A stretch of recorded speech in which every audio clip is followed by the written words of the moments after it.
आंखें उनकी लड़कों जैसे पैदा होते खुलती हैं, सांस उनकी बेदर्दी से कोख में रोकी जाती है। उनको हक है जीने का। बहू, मुझे लड़का ही चाहिए।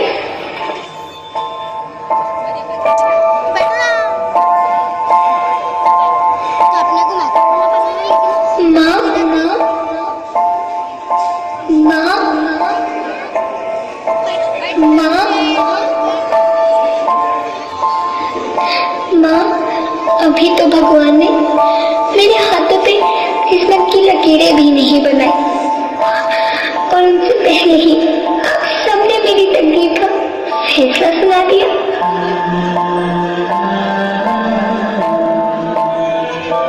माँ, मुझे जी लेने दो। अपनी कसम, मैं आपको कभी तंग नहीं करूंगी।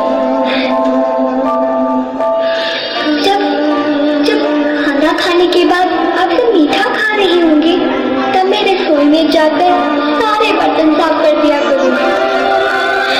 माँ, मेरी स्कूल फीस की चिंता मत करना। मैं भैया की किताबों से अपने आप ही पढ़ लिख जाऊंगी।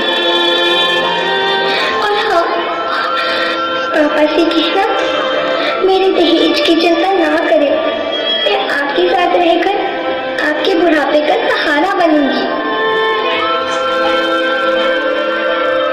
अगर फिर भी आपको लगता है कि मैं आप पर बोझ बनूंगी, तो आप इस ऑपरेशन पर भी खर्चा मत करना। मैं ही भगवान जी से कह दूंगी कि मेरी माँ मेरा मरा मुंह देखिए।